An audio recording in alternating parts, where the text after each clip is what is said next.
Welcome back, and joining us on the show now is Somsundaram PR of World Gold Council. Som, hi, good to have you. And today is the launch of yet another tranche of sovereign gold bonds. I mean, it's been an interesting year. We've seen prices at an all-time highs, and this is also a year where the last two tranches have seen considerable amount of allocations or buying within the bonds.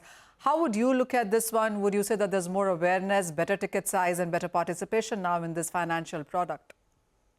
Absolutely. Manisha, I've always maintained this is one of the best instruments in the bullion market and generally as well, because of it offers you 2.5% interest, and on top of it, the capital gains are totally exempt. We don't have any tax-free instruments now, even insurance for that matter.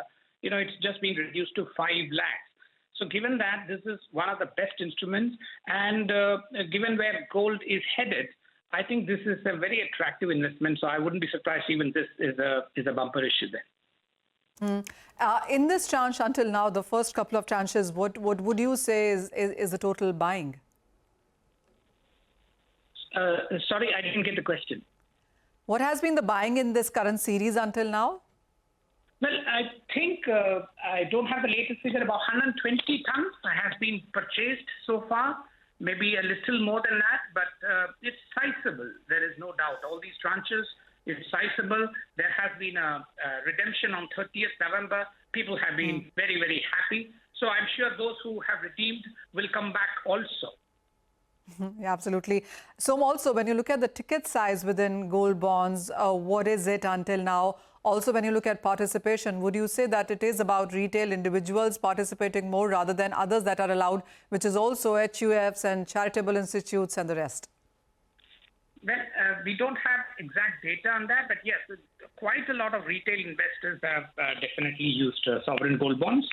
But in terms of whether it has actually made people shun physical gold buying and move into that, that's a debatable point, because has it actually drawn new people who are otherwise scared of entering the physical market, or is it really attracting those who would otherwise buy physical gold? That's something we need to study more. But I know it is largely retail. That is, again, we don't have exact data, but you know, you can actually look at the market and see it's largely retail.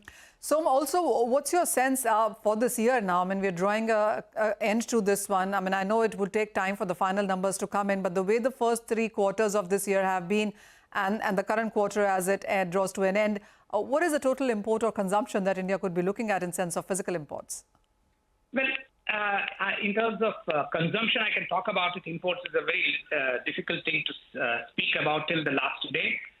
Consumption will be lower than last year. We've already mentioned that in our quarter 3 GDT. It will be definitely lower than last year's our expectation, and it's also what we get from the market. 750 tons is at best what we see, maybe closer to 700 against 774 last year and 797 the year before. So also, what's your sense on going forward as a year? Because much of the support comes in from the fact that we could be looking at rate cuts there. How are you looking at the central bank buying? The ETF buying seems to be picking up, and scenario seems to be turning positive, gold. Very, very positive. Clearly, now it is almost there in the market, out there in the market, that the rates will be cut. There are different estimates, and people say 75 basis. Generally, what we have seen from our research is that a soft landing has not been very good. Although rate cut is good, a soft landing of the economy has not been very good for gold. But this year could be different because central bank buying has really increased. You know, they bought 1,000 tons in 2022.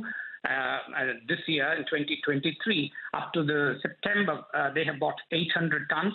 So, and they continue to buy. So central bank buying is strong, and the geopolitical developments are also in favor of gold. So you could see something different, and therefore rate cut could act as a headwind.